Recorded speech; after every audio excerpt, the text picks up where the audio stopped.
Oi pessoal, tudo bem? Meu nome é Luana e eu vou estar dando continuidade no assunto sobre poluição terrestre e a partir desse momento a gente vai estar dando foco a respeito da composição do solo. Em termos gerais, quando a gente considera a composição do solo, sem considerar as particularidades de um ecossistema, como a taxa de precipitação e tudo mais, em termos gerais, o solo ele é composto por 45% de elementos minerais, 25% de ar, 25% de água e 5% de matéria orgânica. E algumas coisas a serem consideradas, que são bem relevantes, é que os elementos minerais eles provêm principalmente do processo de intemperismo, que é quando ocorre a desagregação das rochas, estando elas no próprio local ou elas estando em locais distantes de onde aquele determinado solo está presente. E o processo do intemperismo, ele se dá tanto por ações físicas, ações químicas e ações biológicas.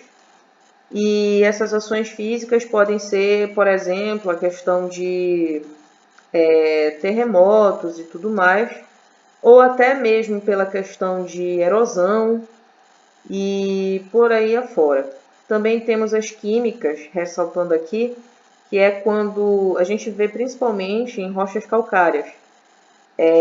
Quando ocorre a precipitação e a água ela tem uma concentração muito grande de gás carbônico dissolvido nela. Além também de um outro fenômeno que a gente já estudou isso também no ciclo do nitrogênio e no ciclo do enxofre, que são as chuvas ácidas. Então, a chuva ácida cai nessas rochas e, consequentemente, ocorre a dissolução delas e elas sofrem o intemperismo químico. E as biológicas, elas já se referem quanto à ação de organismos em si, que agem, cavam essas rochas e tudo mais. Quanto à questão da água, ela provém basicamente da precipitação. Então, por exemplo, a gente estudou no ciclo da água que a precipitação ela pode ocorrer, dependendo do clima, em forma de chuva, em forma de geada, granizo, neve.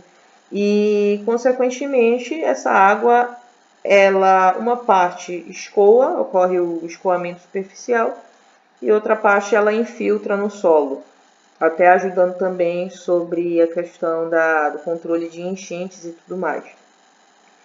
O ar seria proveniente principalmente do ar que existe na superfície, normal isso, mas também a gente vê o ar que provém de gases gerados no processo da biodegradação da matéria orgânica, que já falaremos um pouquinho mais adiante. E essa biodegradação ela pode ser tanto da aeróbica e anaeróbica. Então, a biodegradação aeróbica, ela gera dióxido de carbono e a biodegradação anaeróbica, ela gera o metano. E com isso, esses gases eles vão se acumulando dentro do solo. Quanto à matéria orgânica, basicamente ela é composta por restos de organismos mortos, tanto plantas, animais e enfim, que tiver no solo mesmo em si, degradando.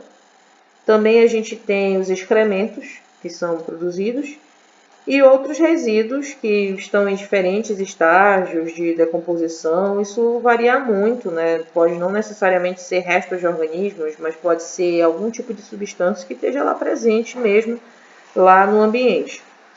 E sendo que esse processo da biodegradação da matéria orgânica é isso que vai gerar o humus do solo.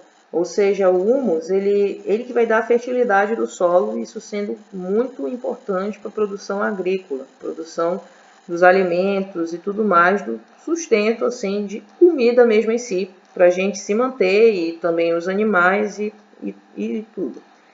E uma coisa que é bem relevante é que nessa questão da fertilidade do solo, não é somente essa disponibilidade da matéria orgânica em si, da produção do humus, mas também é importante ser considerado a maneira que os elementos minerais e orgânicos eles estão diluídos na água. Isso, consequentemente, vai influenciar a fertilidade do solo.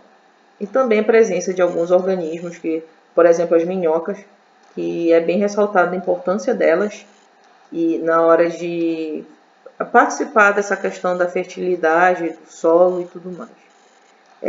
Basicamente era isso que eu queria passar para vocês e qualquer dúvida vocês podem deixar nos comentários do vídeo ou até mesmo entrar em contato comigo. Então é isso, eu agradeço a atenção de todos e um abraço. Até a próxima.